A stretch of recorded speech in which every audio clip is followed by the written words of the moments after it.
que me indica la toma del globo ocular? El globo ocular lo tomamos cuando no se puede utilizar para trasplante. Ese es nuestro criterio. Sí, sí, así que nosotros, esa es la regla general. Sí. Se toma entonces el globo ocular cuando este globo ocular no se va a usar para aplicación ni de óptico ni de tectónico, únicamente para estudios científicos, sí. Perfecto, gracias. Sí. Un placer. Okay. Gracias.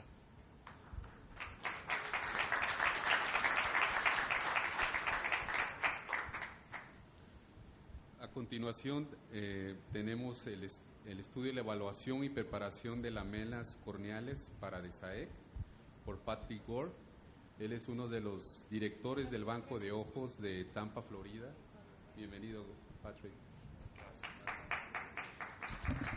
Hola. So do you need to warn them that I'm doing this in English? My Spanish isn't that good. Okay. Hola. I'm here to talk about evaluation and preparation for DESEC, or endothelial keratoplasty. We're going to go over procurement, processing, and evaluation, and the DESEC process itself, the evaluation, the preparation, the processing, and the post-processing evaluation.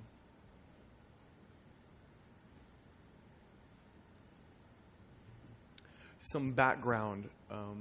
As we know, endothelial keratoplasty has the idea of it has been around for many, many years, and we all are aware of how it has transitioned and evolved over the years. The involvement of eye banking in what we do in endothelial keratoplasty was first published in 2006. In 2008, the Eye Bank Association began to inspect eye banks and look at this process as part of the eye banking process. So it began in early 2006, and the Eye Bank Association adopted standards for it in 2008, which were inspected by. And it continues to grow. As you can see, in 2006, Gorvoy first published on Decimase, that's automated endothelial keratoplasty using a microkeratome. As you can also see, the very same month in 2006, the first article was published regarding pre-prepared corneal tissue with eye banks pre-cutting the tissue. Actually, the very same publication in the very same month. As you notice, our eye bank was the first eye bank to publish this information of the idea of doing this. And we also, in October of 2006 as well. The beginning of, as was put by a surgeon at a recent presentation I saw, the beginning of the cornea transplant begins at the eye bank with the procurement. It's important to procure the tissue very carefully with a symmetrical 2 to 3 millimeter rim, and avoid putting stress and pressure on the endothelium, and ensure, and this is a technique at procurement, ensure that you do a peritomy of the conjunctiva and ensure you trim it away, because it may cause problems later if you do not do that. And you can see a nice, neat, uniform corneal scleral rim. As you can see, nice and even. After procurement, of course, the slit lamp evaluation and ensuring the endothelium uniform size and shape of the cells. Ensuring that you want to ensure that there are not many folds or striations or stress lines in the cornea, and the reason for that is you're going to be putting that cornea on a chamber under pressure and then driving a microkeratome blade across it. Any of those things that are going on prior to doing that, that process will only exacerbate it. and you want to ensure the decimase is intact.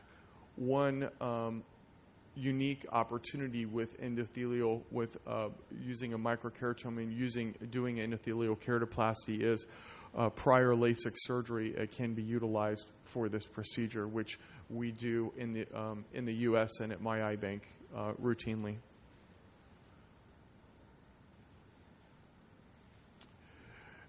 I'll take you through the process. I'll describe the process, and then I have some pictures to go along with it. You mount the cornea and set your equipment up per manufacturer's recommendation.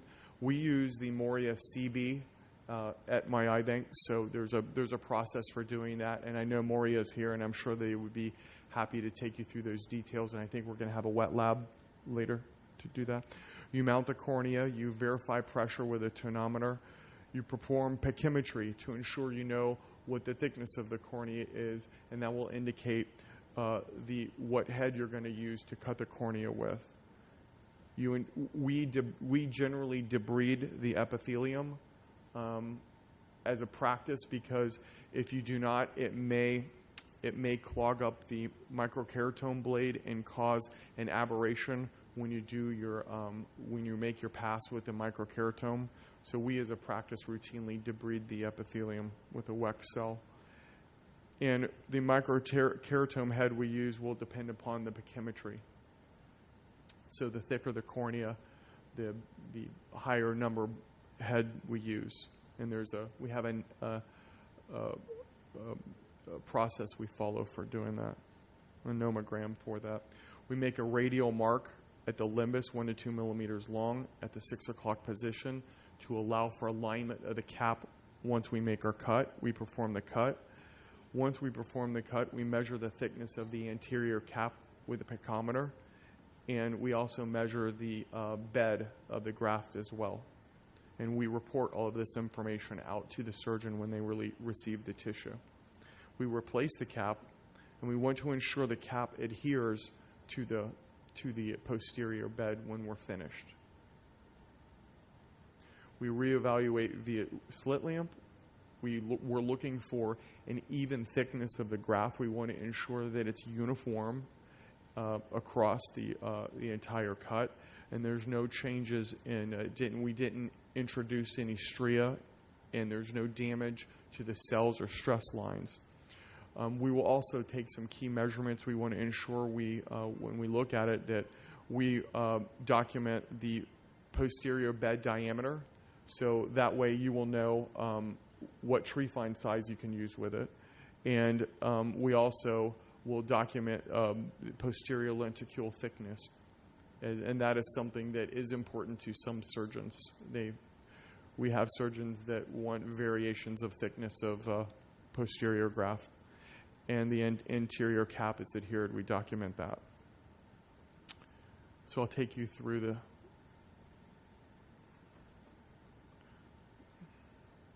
So there are the 3 different head sizes we use at our bank: a 250, a 300, and a 350 micron head. And depending upon the thickness of the cornea, will indicate which head size we use. Obviously, the thicker the cornea, the deeper the cut that we will make. We generally are aiming for a graft thickness ranging from around 100 to 120 microns. And as we know, as it's been published, graft thickness does not, has been published, is not really an indicator of vision at 6 months for the most part. But though that is a debate, I'll leave to the experts. Our surgeons will use graft thickness anywhere from 60 to 180 microns for a posterior graft. We use Optisol GS. We use Optisol GS to prime the chamber.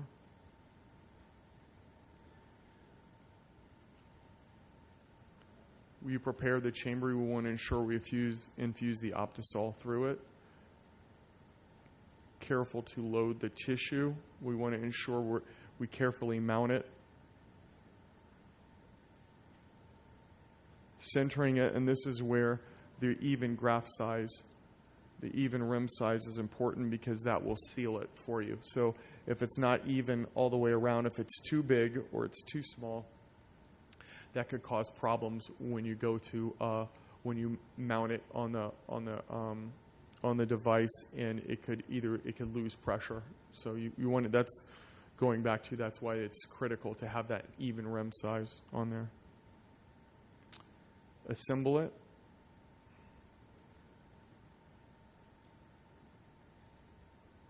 Pachymetry.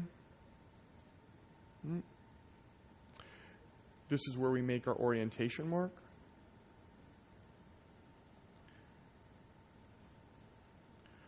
Determine what head size we'll use. They're using a 300, as you can see here.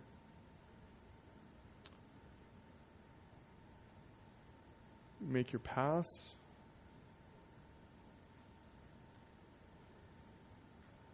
You remove the anterior cap, and you can see that mark you made on that cap, which now will help you align the cap exactly where you made that cut.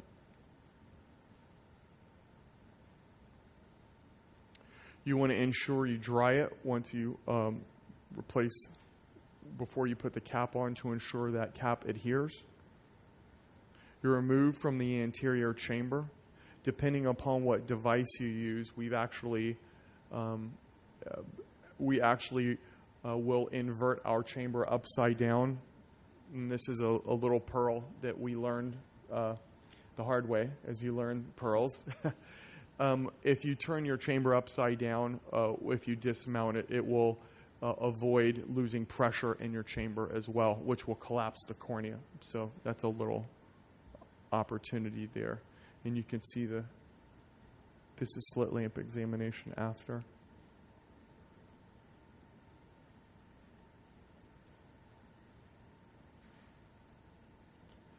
And we perform specular slit lamp and specular microscopy post resection.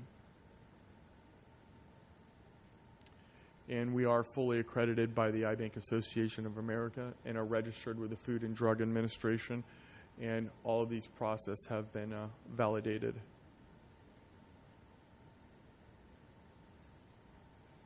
Thank you very much. And one note I would like to add.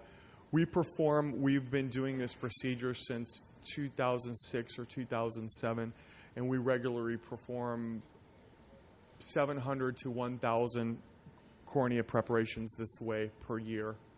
So we have a bit of experience with it, and we routinely do it, and we were able to reproduce it very routinely and have been very successful at it. So thank you very much, everybody.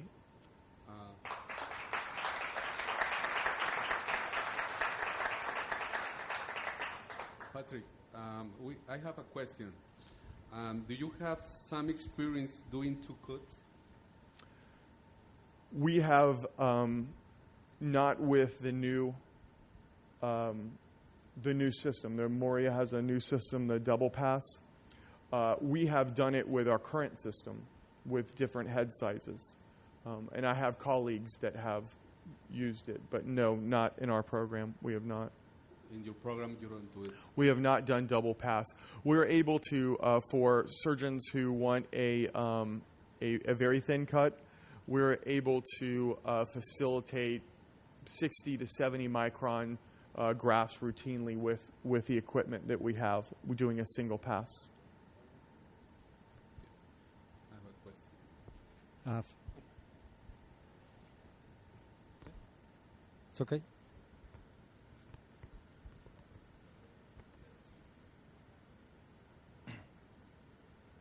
It's okay. No?